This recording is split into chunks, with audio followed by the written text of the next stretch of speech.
Hello everyone, this is Arunesh Sharya from career path study. स्वागत है आपका करियर पाथ स्टडी में। आधुनिक भारत का इतिहास लेकर आया हूँ आपके लिए। इंडियन हिस्ट्री इम्पॉर्टेंट रोल अदा करता है जनरल स्टडीज़ में, और जनरल स्टडीज़ में आधुनिक भारत का काफ़ी रोल है। 1707 औरंगज़ेब की मृत्यु। औरंगज़ेब की मृत्यु के पश्चात मुग़ल साम्राज्य बिखरता चला गया।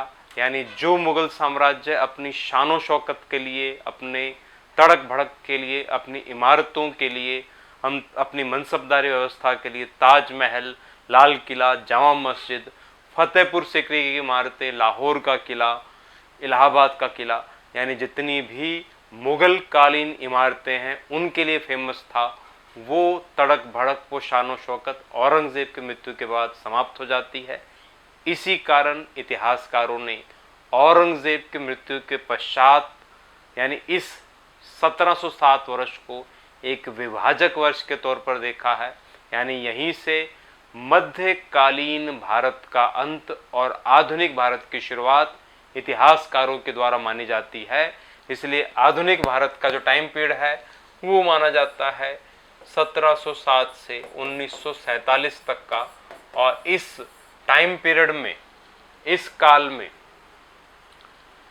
के शुरुआती काल को हम बोलते हैं परवर्ती मुगल काल, यानी लेटर मुगल पीरियड के तौर पर इसे जाना जाता है, उत्तरोत्तर मुगल काल के तौर पर इसे जाना जाता है, क्योंकि ये कमज़ोर मुगल काल था, वैसा मुगल काल नहीं था, एक स्ट्रॉन्ग मुगल काल जिसे हम बोल सकते हैं वैसा नहीं था।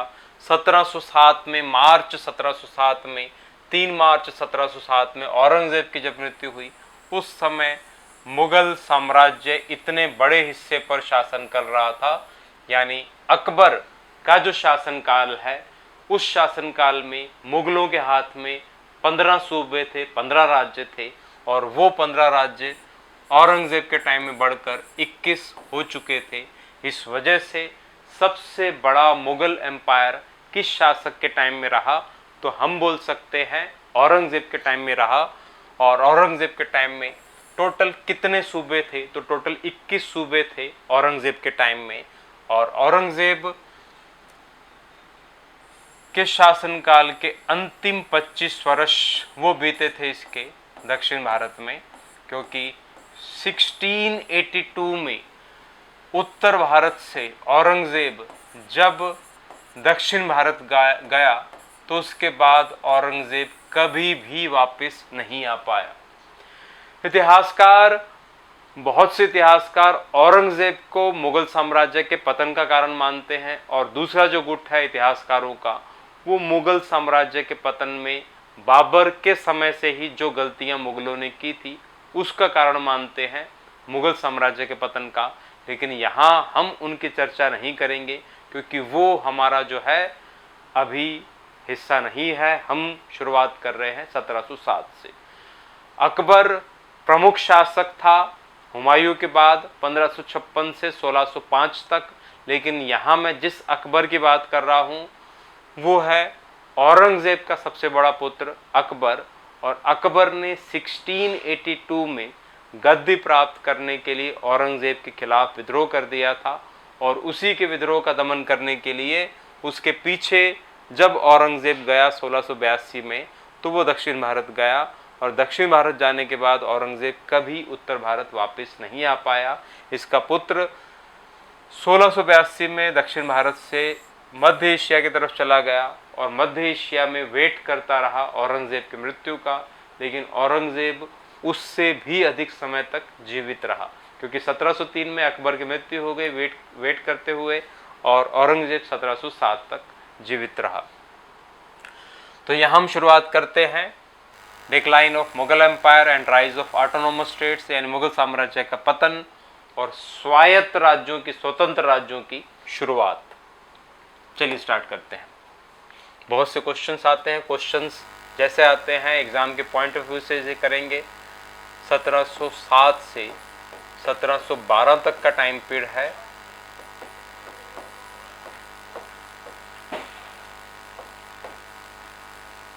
बहादुर शाह फर्स्ट का 1707 से 1712 तक का टाइम पीरियड है बहादुर शाह फर्स्ट का।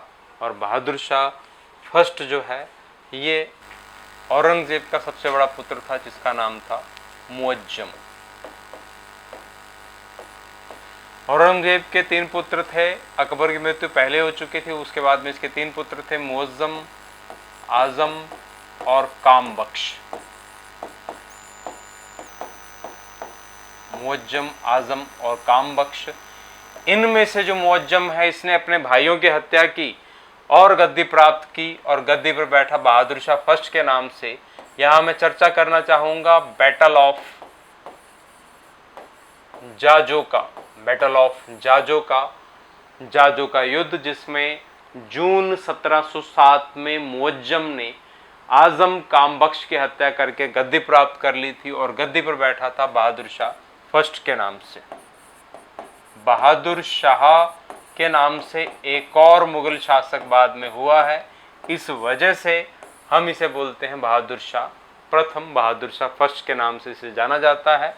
और इसे इतिहासकारों ने नाम दिया है शाह बेखबर। इसे इतिहासकारों ने नाम दिया है शाह बेखबर। कारण उसका यह है कि बहादुर शाह फर्स्ट को प्रशासन में रुचि कम थी, दरबार के कामकाज में काफी कम ध्यान देता था, इस वजह से इतिहासकारों ने इसे नाम दिया है शाह बेखबर। किस मुगल शासक को शाह बेखबर के नाम से जाना जाता है? तो मैं बोल सकता हूं बहादुर शाह प्रथम, यह आपको ध्यान रखना होगा। इससे आगे देखिए, बहादुर शाह फर्स्ट ने जो नीतियां अपनाई उसे हम बोलते हैं शांतिवादी नीतियां। इसकी जो नीतियां थी वो काफी शांतिवादी नीतियां थी, क्योंकि इसने मराठों के साथ और राजपूतों के साथ में, इसने मराठों के साथ और राजपूतों के साथ में इसने सहयोग वाली नीतियां अपनाई, शांतिवादी नीतियां अपनाई। आपको पता ही है, शिवाजी प्रमुख मराठा शासक औरंगजेब के समकालीन थे और 1680 में शिवाजी की मृत्यु हुई थी। शिवाजी की मृत्यु के बाद में संभाजी उसके पुत्र गद्दी पर बैठे थे, लेकिन 1689 में औरंगजेब ने संभाजी की हत्या कर दी और संभाजी की हत्या करने के पश्चात में संभाजी के पुत्र शाहू को मुगल कैद खाने में डाल दिया। इस वजह से इंडियन हिस्ट्री में 1689 से 1708 तक, यानी औरंगजेब की मृत्यु तक, मराठों का मुगलों के खिलाफ स्वतंत्रता संघर्ष माना जाता है। यानी मराठों ने मुगलों के खिलाफ स्वतंत्रता संघर्ष किया था संभाजी की मृत्यु के पश्चात, और उनके पुत्र शाहू को जो कैद खाने में डाला गया था उसकी वजह से स्वतंत्रता संघर्ष के तौर पर देखा जाता है। लेकिन बहादुर शाह फर्स्ट के टाइम में 1708 में शाहू को मुगल कैद से रिहा कर दिया गया। इस वजह से मराठों का स्वतंत्रता संघर्ष समाप्त हो गया था मुगलों के खिलाफ 1708 में। और इसके आगे हम चर्चा करेंगे सिखों के बारे में। सिखों के 10वें गुरु गुरु गोविंद सिंह औरंगजेब के समकालीन थे। औरंगजेब की मृत्यु के अगले ही वर्ष यानी 1708 में गुरु गोविंद सिंह की मृत्यु हो गई थी। महाराष्ट्र का नांदेड़ है प्रमुख हिस्सा, और नांदेड़ में ही सिखों के 10वें गुरु गुरु गोविंद सिंह की मृत्यु हुई थी। और सिखों के 10वें गुरु गुरु गोविंद सिंह की जो मृत्यु हुई उसके पश्चात में पंजाब में सिखों का नेतृत्व संभाल लिया था किसने? बंदा बहादुर ने। बंदा बहादुर, इसने पंजाब में गुरु गोविंद सिंह की मृत्यु के पश्चात में सिखों का नेतृत्व संभाल लिया था। और बंदा बहादुर के साथ ही युद्ध करते हुए पंजाब में 1712 में बहादुर शाह प्रथम की मृत्यु हो गई।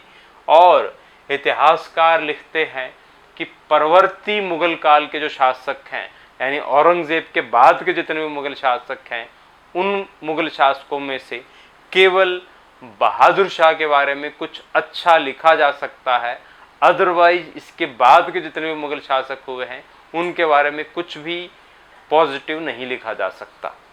इससे आगे हम देख लेते हैं बहादुर शाह की मृत्यु के पश्चात जहांदार शाह गद्दी पर बैठा था, और जहांदार शाह का शासनकाल है 1712 से 13 तक का इसका शासनकाल है।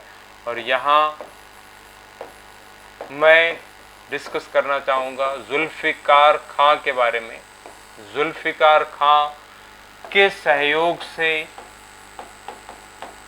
जहांदार शाह गद्दी पर बैठा था। जुल्फ़िकार खां के सहयोग से जहांदार शाह गद्दी पर बैठा था, क्योंकि ये वो मुगल साम्राज्य था, ये मुगल काल था ऐसा जिस काल में दरबार के प्रमुख अमीर वर्गों के सहयोग से ही गद्दी प्राप्त की जा सकती थी। और जहांदार शाह ने अजीमुशान, रोशन शान इन सभी की हत्या करने के पश्चात में गद्दी प्राप्त की थी और जुल्फ़िकार खां के सहयोग से प्राप्त की थी। इस वजह से जुल्फ़िकार खां को इसने अपना वजीर नियुक्त किया। सर्वोच्च पद जो दरबार में होता था वो वजीर का पद होता था, जिसे हम प्रधानमंत्री के पद से मिलाकर देख सकते हैं। और जुल्फ़िकार खां को प्राप्त हुआ था, उसके सहयोग से जहांदार शाह गद्दी पर बैठा था।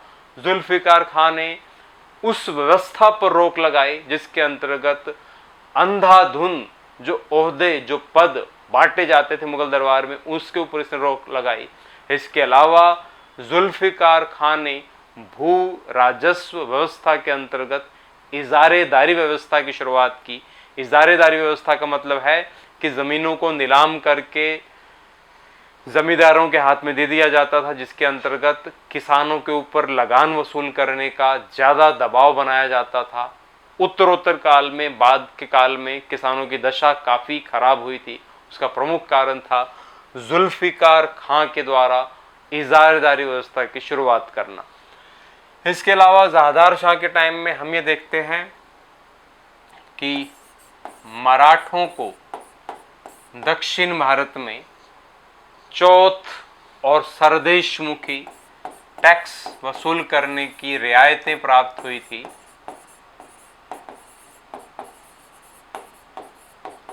चौथ और सरदेशमुखी ये टैक्स मराठों से संबंधित है, यानी अगर जो कोई भी राज्य मराठों के आक्रमण से बचना चाहता है तो उन राज्यों को अपने भू राजस्व का चौथा हिस्सा चौथ टैक्स के तौर पर मराठों को देना होता था। और सरदेशमुखी एक प्रकार का भू राजस्व था जो मराठे वसूलते थे। ये दोनों टैक्स वसूल करने की रियायत मुगलों के द्वारा मराठों को दी गई, इस शर्त पर, इस कंडीशन पर कि टैक्स मुगल अधिकारियों के द्वारा वसूले जाएंगे लेकिन प्राप्त होगा मराठों को। तो जहांदार शाह ने ये रियायत मराठों को प्रदान की थी अपने शासनकाल में। इस टाइम में लाल कुंवर नाम की इसकी एक प्रेमिका थी जहांदार शाह की, और उसका मुगल दरबार में काफ़ी दखल था। ये क्वेश्चन आ चुका है किस मुगल शासक के टाइम में लाल कुंवर नाम की महिला का मुगल प्रशासन में दखल था, तो हम बोल सकते हैं जहांदार शाह के शासनकाल में। 1713 में इसी के भतीजे फर्रुखसियर ने इसकी हत्या करके गद्दी प्राप्त कर ली। यहाँ पर शासनकाल शुरू हो जाता है फर्रुखसियर का। 1713 से 1719 तक का उसका शासनकाल है। ध्यान दीजिए यहाँ पर फर्रुखसियर,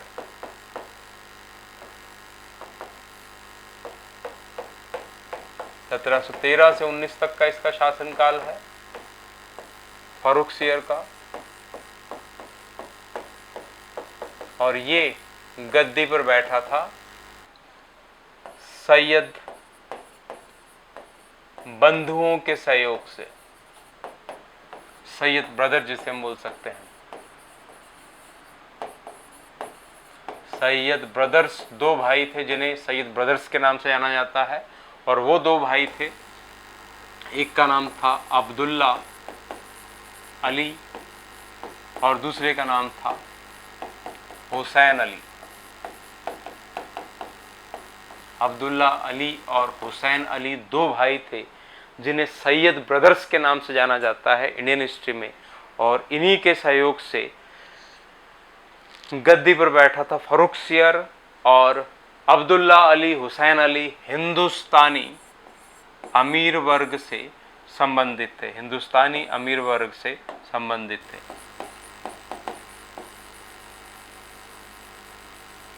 यहाँ आपको ध्यान रखना होगा, मुगल दरबार में हिंदुस्तानी, तुरानी और ईरानी,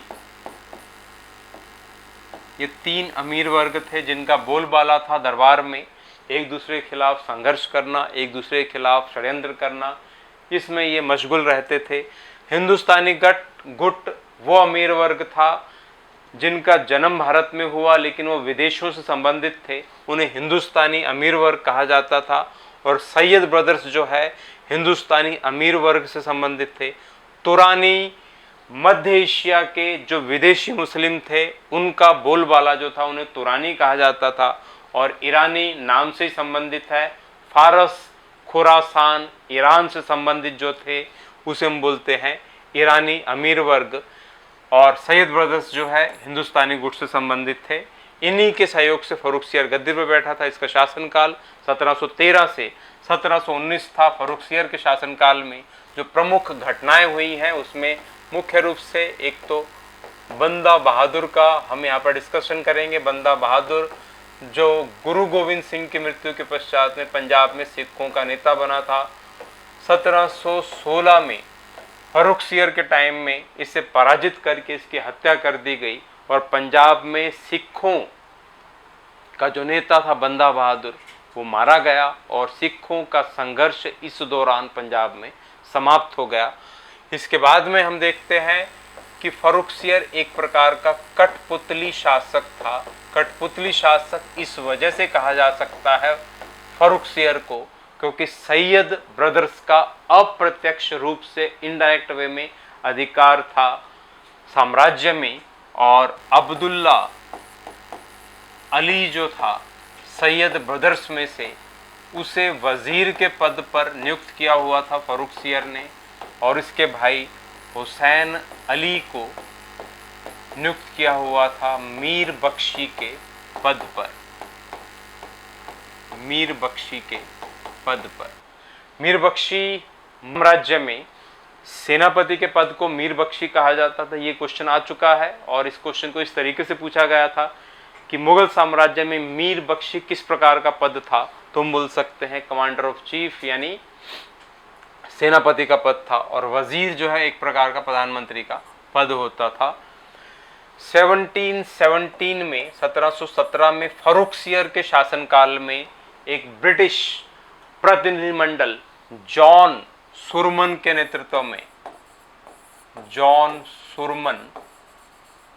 नेतृत्व में एक ब्रिटिश प्रतिनिधिमंडल फर्रुखसियर के दरबार में आया था और इनके बीच में आपस में जो भी डिस्कशन हुआ था उसका रिजल्ट ये था कि फर्रुखसियर ने अंग्रेजों को भारत में व्यापार करने में बहुत सी छूट दी। उस छूट के अंतर्गत 3000 रुपये वार्षिक टैक्स देकर अंग्रेज भारत में कितना भी व्यापार कर सकते थे, इसके अलावा उन्हें और कोई टैक्स देने की आवश्यकता नहीं थी। तो 1717 में फर्रुखसियर ने इस प्रकार की रियायतें अंग्रेजों को प्रदान की थी। इससे आगे हम देखते हैं कि तुरानी अमीर निजाम उल मुल्क का नाम आपने सुना होगा, जिसने आने वाले टाइम में हैदराबाद राज्य की स्थापना की है। ये तुरानी अमीर वर्ग से संबंधित था। इसे फर्रुखसियर ने दक्षिण भारत के 6 राज्यों का सूबेदार बनाया था, 6 राज्यों का गवर्नर बनाया था इस दौरान। और इसके अलावा हम ये देखते हैं कि इस दौरान दिल्ली की संधि हुई थी, ट्रीटी ऑफ दिल्ली की संधि जिसे हम बोल सकते हैं ट्रीटी ऑफ दिल्ली। और इस संधि के अंतर्गत मराठा पेशवा बालाजी विश्वनाथ के साथ में संधि हुई। जब भी मराठों का सहयोग प्राप्त करना होगा मुगलों को विभिन्न प्रकार के सत्ता संघर्ष में, तो मराठे हमेशा मुगलों के सहयोग के लिए शामिल होंगे। इस संधि के अंतर्गत बालाजी विश्वनाथ ने ये सहयोग पत्र पर हस्ताक्षर किए थे। 1719 तक आते आते फर्रुखसियर सैयद ब्रदर्स से काफ़ी परेशान हो चुका था। उन्हें पद से हटाने के लिए, उनको समाप्त करने के लिए विभिन्न प्रकार के षड्यंत्रों की शुरुआत की थी फर्रुखसियर ने। और जब सैयद ब्रदर्स को इसकी जानकारी प्राप्त हुई तो उन्होंने मारवाड़ यानी राजस्थान के आजकल के जैसलमेर के शासक राजा महाराजा अजीत सिंह के सहयोग से और मराठा पेशवा बालाजी विश्वनाथ के सहयोग से फर्रुखसियर की हत्या की और मुगल साम्राज्य को एक नया राजा प्रदान किया। इसे आगे देख लेते हैं। 1719 में फर्रुखसियर की हत्या और उसकी जगह पर रफी उत दरजात को गद्दी पे बिठाया गया, जिसे शाहजहां सेकंड के नाम से भी जाना जाता है। और कुछ ही दिनों में टीबी की वजह से इसकी मृत्यु हो गई थी और उसके भाई रफी उत, यहाँ पे आप थोड़ा सा ध्यान दीजिए, ये दरजात की जगह पर धोला होना चाहिए। रफीउत दौला को गद्दी पे बिठाया, जिसे शाहजहां सेकंड नाम दिया गया और उसकी टीबी की वजह से मृत्यु हो गई। 1719 में उसके भाई रफी उत दरजात को गद्दी पे बिठाया गया, इसकी भी मृत्यु टीबी की वजह से हुई। मुगल साम्राज्य में इन दोनों शासकों की मृत्यु टीबी की वजह से कुछ ही दिनों में हो गई थी और आखिरकार 1719 में सैयद ब्रदर्स ने रोशन अख्तर नाम के व्यक्ति को मुगल गद्दी प्रदान की और ये गद्दी पर बैठा था मोहम्मद शाह के नाम से। ये गद्दी पर बैठा था मोहम्मद शाह के नाम से। इंडियन हिस्ट्री में इसे मोहम्मद शाह रंगीला के तौर पर जाना जाता है। मोहम्मद शाह रंगीला, मोहम्मद शाह के तौर पर इसका जाना जाता है। इसका मूल नाम था रोशन अख्तर। इंडियन हिस्ट्री में सैयद ब्रदर्स को हम किस नाम से पुकारते हैं, तो वो नाम है किंग मेकर, या इन्हें कहा जाता है नृप निर्माता, और या फिर इन्हें कहा जाता है राजा बनाने वाले, क्योंकि फर्रुखसियर, रफ़ी उत दौला और रफ़ी उत दरजात और मोहम्मद शाह को इन्होंने गद्दी पे बिठाया था और इस वजह से सैयद ब्रदर्स को किंग मेकर या नृप निर्माता या राजा बनाने वाले के तौर पर जाना जाता है। तो यहाँ पर शुरुआत हो जाती है मोहम्मद शाह के शासनकाल की। मोहम्मद शाह, और इसे कहा जाता है मोहम्मद शाह रंगीला। इसकी गतिविधियों के कारण यानी अश्लीलता, दरबार में विभिन्न प्रकार के रास लीलाएं, इस वजह से इसे रंगीला के तौर पर जाना जाता है। इसका शासनकाल है 1719 टू 1748 तक का इसका शासनकाल है। इसके टाइम की सबसे प्रमुख घटनाएं हैं। सबसे पहले है सैयद बंधुओं का पतन। किस मुगल शासक के टाइम में सैयद बंधुओं का पतन हुआ, यानी सैयद ब्रदर्स की हत्या की गई, तो हम बोल सकते हैं मोहम्मद शाह रंगीला के टाइम में 1722 में चिनकलिच खां, जिसका उल्लेख मैं पहले कर चुका हूं, चिनकलिच खां के द्वारा इसकी हत्या की कर दी गई। यानी आपको यहां पर ध्यान रखना है चिनकलिच खां, इसी को कहा जाता है निजाम उल मुल्क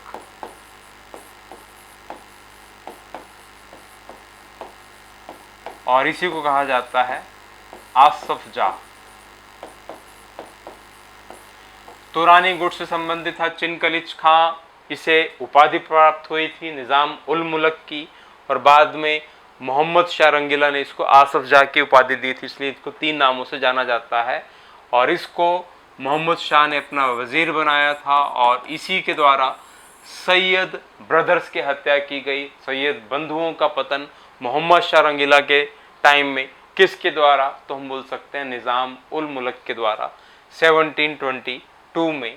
और इस दौरान हम देख सकते हैं 1720 में जजिया नामक जो कर था, जजिया कर, जिसे दिल्ली सल्तनत के टाइम में लगाया गया था, गैर मुसलमानों से वसूला जाता था। यानी मुस्लिम शासकों के द्वारा गैर मुसलमानों को रक्षा के एवज में जो टैक्स लिया जाता था उसे हम जजिया कर बोलते हैं। और अकबर ने अपने शासनकाल में इसे समाप्त कर दिया था, लेकिन बाद में शाहजहां ने इसको फिर से लागू करवाया था। लेकिन किस मुगल शासक के टाइम में अंतिम रूप से जजिया नामक कर समाप्त कर दिया गया? तो हम बोल सकते हैं मोहम्मद शाह रंगीला के टाइम में जजिया नामक कर हमेशा के लिए समाप्त कर दिया गया 1720 में। इसके अलावा यहां हम देख सकते हैं कि मोहम्मद शाह रंगीला के शासनकाल में कई स्वतंत्र राज्यों का उदय हुआ था। बंगाल, हैदराबाद और इसके अलावा अवध, इसके अलावा भरतपुर, मथुरा व भरतपुर, रुहेलखंड,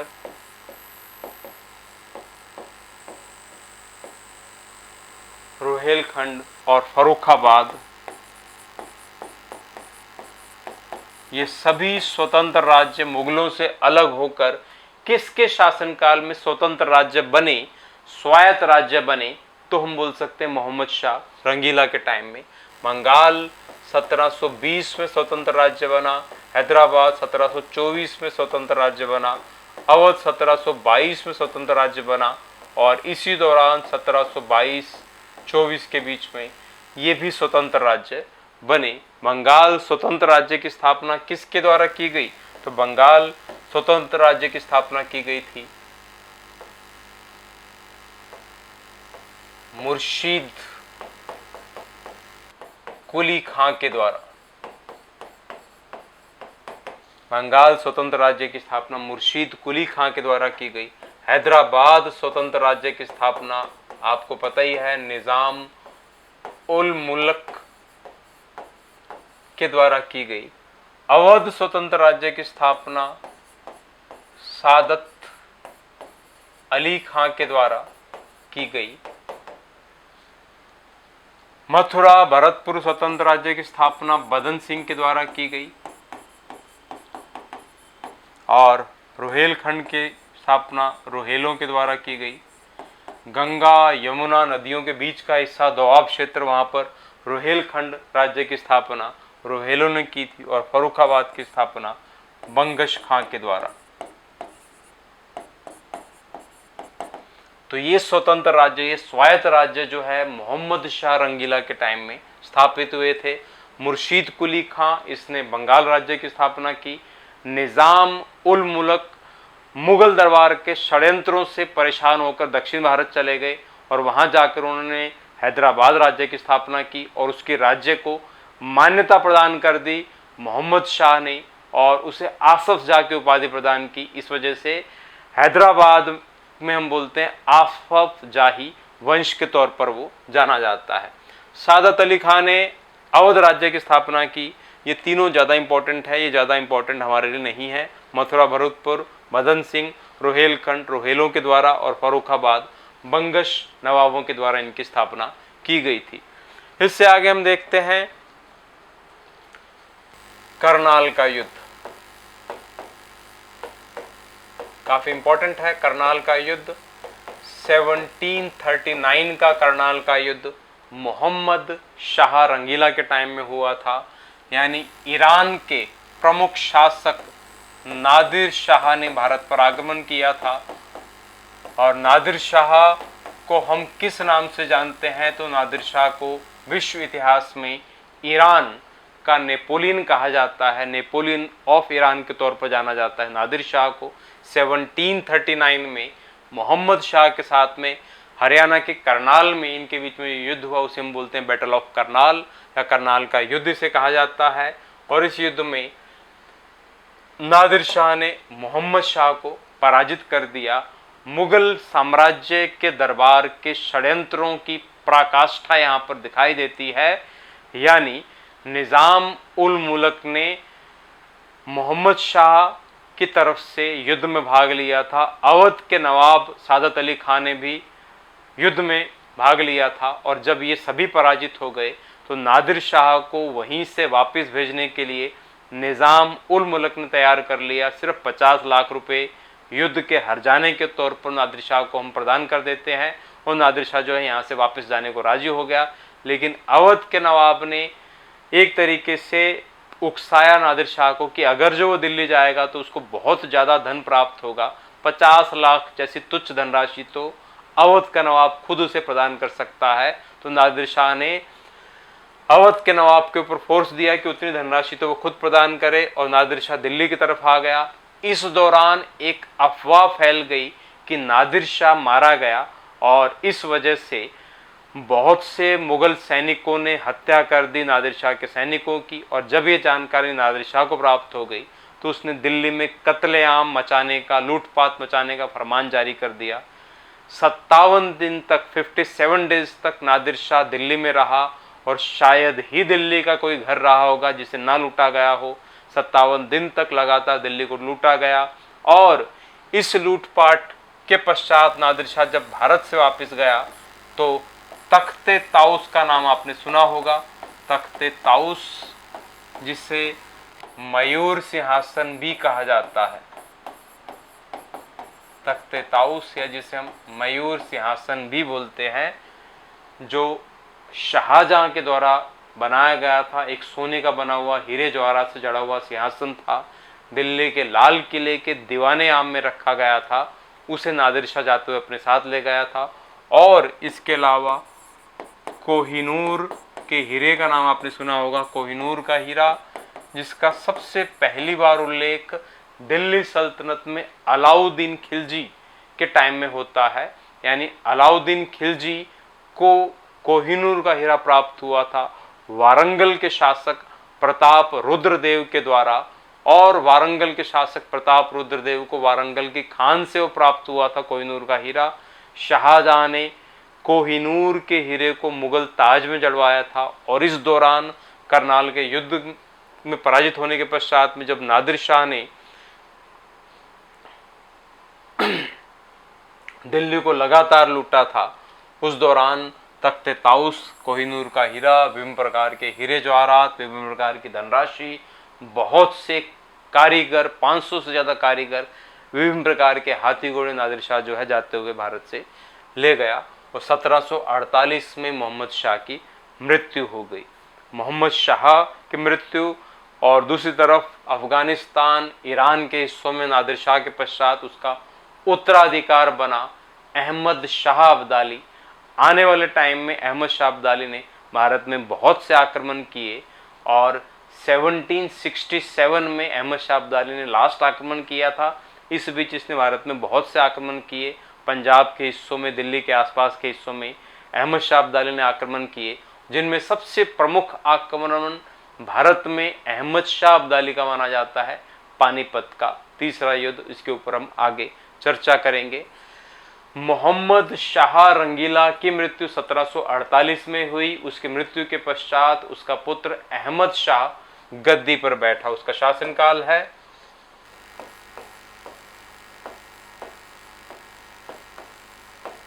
अहमद शाह, इसका शासनकाल है 1748 से 1754 तक का इसका शासनकाल है। 1754 तक का इसका शासनकाल है। इसके टाइम में लगातार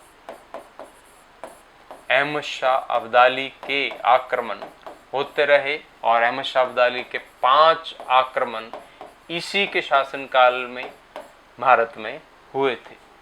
इसके समय में 5 आक्रमण इसी के टाइम में हुए थे। इससे पहले एक चीज मैं छोड़ गया हूं पीछे, यानी मोहम्मद शाह रंगीला के टाइम में मराठे दिल्ली तक पहुंच गए थे। 1737 में मराठे दिल्ली के आसपास के हिस्सों तक पहुंच गए थे। तेजी से मराठों का विस्तार मुगल साम्राज्य के आसपास के हिस्सों में होता चला जा रहा था। और आने वाले टाइम में हम देखते हैं कि अहमद शाह अब्दाली और मराठों के बीच में 1761 में पानीपत का तीसरा युद्ध हुआ था। अहमद शाह के पास पश्चात आलमगीर सेकंड गद्दी पर रहा था 1754 से 59 तक, और उसके पश्चात अली गोहर जो कि शाह आलम सेकंड के नाम से गद्दी पर बैठा था। इसका शासनकाल है 1759 से 1806 तक। यानी परवर्ती मुगल काल में सबसे लंबा शासन काल किसका था? तो अली गौहर, जो कि शाह आलम सेकंड के नाम से गद्दी पे बैठा था। इसके टाइम में बहुत सी घटनाएं हुई हैं, इसके ऊपर हम चर्चा करेंगे नेक्स्ट वीडियो में। इंपॉर्टेंट पार्ट साथ साथ हम करते चले जाएंगे।